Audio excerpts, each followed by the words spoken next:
Un parterre de personnalités réunies pour une cérémonie solennelle.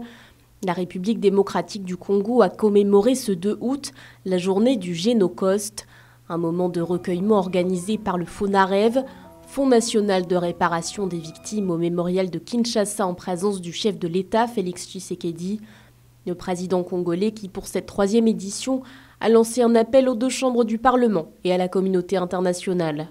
J'appelle solennellement les 2 chambres du Parlement à examiner dans les meilleurs délais l'adoption d'une résolution officielle proclamant au nom de la nation la reconnaissance des génocides commis sur notre sol. Quel que soit le temps que cela prendra, nous n'abandonnerons jamais ce combat. À la veille de l'installation d'une commission d'enquête indépendante sur les massacres perpétrés dans cette région, je lance un appel solennel à la communauté internationale.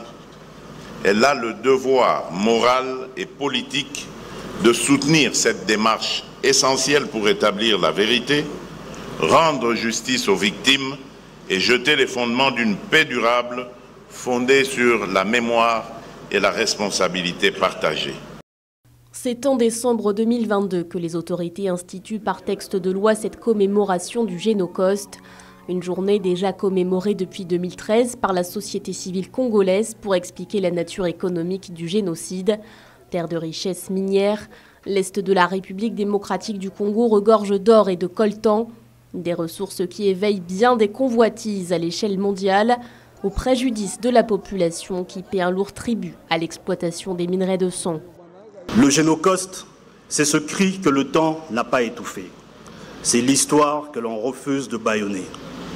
Une mémoire insurgée contre l'impunité, une exigence de justice portée par tout un peuple.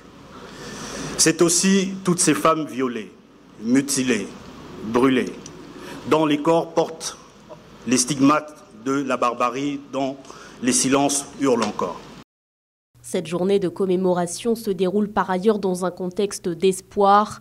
Après des années de conflits, le gouvernement congolais et le M23 ont signé le 19 juillet au Qatar une déclaration de principe, déclaration selon laquelle les 2 parties s'engagent à respecter leur engagement en faveur d'un cessez-le-feu permanent.